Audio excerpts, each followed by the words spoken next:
Braxton City. 2015, the city wasn't whispering anymore. It was shouting his name, Gman.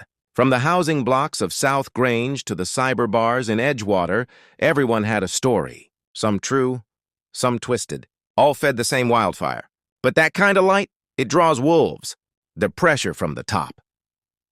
Warden Locke was no longer in the shadows.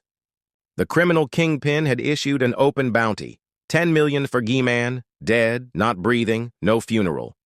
He didn't care how it was done. Black Bane mercs patrolled Jesse's known haunts. Syndicate snipers watched his old corners. Rats whispered through the sewer pipes. "They're coming hard," Syntax warned. "Let 'em," Jesse replied. "We're still standing." But Velvet saw the weight in his eyes, the way he kept looking at the people he couldn't protect. They needed help, not just talent, but heart. And that's when Big Leavsy showed up. Why the light in the dark, Big Leavsy?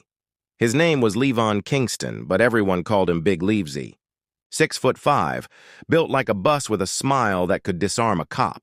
Jesse met him at a community rally in East Crown, where Leavsy was single-handedly keeping the peace during a blackout. He wore a beat-up denim vest covered in patches. No weapon, just words. "You're Gman, huh?" Leavsy said, shaking Jesse's hand like an old friend. "Heard you knock heads and fix streetlights. My kind of hero." Jesse narrowed his eyes. "You a Fed?" "Man, I'm a bouncer, a barber, and a believer," Leavsy laughed. "And I don't like bullies." When gunfire suddenly erupted 2 blocks over, dead coil trying to break up the rally, Leavsy didn't flinch. He tossed Jesse a crowbar, cracked his knuckles, and ran straight toward the chaos like it owed him money. That night, he never left Jesse's side, the hammer light. The next day, Syntax's safe house was nearly overrun by a drone strike. They made it out, barely. Jesse and Velvet were pinned in a crumbling parking structure, and death was seconds away. That's when they met Light. Nobody knows his real name. He moves like smoke and hits like thunder. A former pit fighter from Glassburn ruins, Light didn't say much. Just tore through Black Bane goons with a chain-wrapped fist and cold eyes.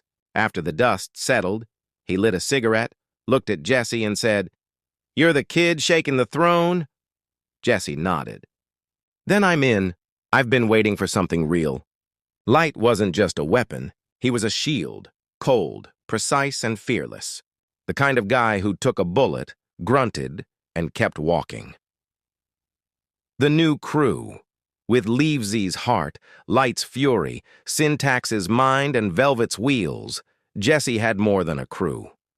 He had a family, and just in time because Locke wasn't done sending wolves. A final mission: the burned block. Word came that Craven Line, Deke's hideout and home to dozens of off-the-grid civilians, was being targeted. Full military sweep, drones, riot units, scorched earth tactics. They couldn't stop it, but they could fight back. The mission was brutal, urban warfare. Velvet weaving through falling debris, Syntax rerouting drones mid-air, Leavsy carrying wounded on his back while cracking skulls. Light clearing rooms with one punch at a time. "Jesse," he led from the front. And when the dust cleared, they held the block. People cried, some sang. And a little kid handed Jesse a drawing. Him wearing a crown made of fire. He didn't speak, but his eyes said it all. A closing scene. Late that night, the crew sat on a rooftop overlooking the glowing wreckage of the city. Syntax worked on a broken drone. Velvet patched a wound on her arm.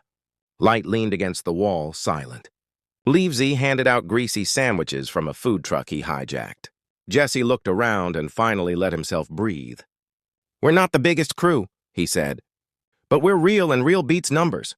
Leavsy grinned. "Damn right it does." Light muttered, "Let 'em keep coming." Jesse lit a match and watched it burn. They thought this was war. They haven't seen war yet. To be continued.